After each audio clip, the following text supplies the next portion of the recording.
I've mentioned in past videos that I'm a third-generation model builder. My father built models as well as my grandfather, and some of those were given to me at a very young age. One of my favorites was this AMT 1965 Ford Galaxie.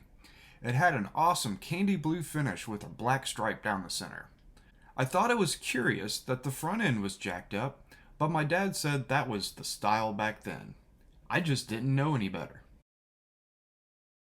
It wound up leading a hard life during my youth and received much love. Many of the parts have wound up lost over the decades, but I still have the carcass. One of my memories about this model is that I wondered why the plastic on this kit was green. Later I found out it was built from the Jolly Green Gasser, and that kit was always one that I searched for, but it typically commanded serious collector prices. Fast forward to 2020, and Round 2 reissued that kit with its iconic box art, which is one of my all-time favorites. It's just so weird. Round 2 even molded it in the nuclear green plastic as well. It made sense for me to build my own version with my dad's model as the inspiration. My dad said he painted his with Tester's transparent blue over silver, so I chose the same colors. Paint back then was a bit different, which resulted in a little bit different shade. It still looks good though. It then got masked up and the flat black stripe was applied.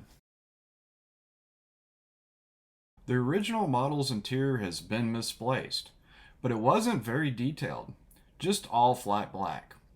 I did a little extra paint detailing and added some flocking for a little more contrast. My dad didn't really detail the engine or the chassis. He just assembled it and painted it silver all at once. At some point I removed his jacked up front suspension and lowered it with copious amounts of Tester's tube glue.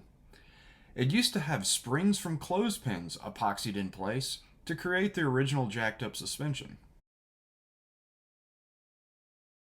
On my version, I'd paint detailed the chassis a bit more and jacked the front suspension up with springs made from silver wire. I also detailed the engine a bit more and incorporated the cold air box. This required the use of the optional hood scoop for clearance. I mounted that scoop backwards because I thought this flowed with the design of the car better.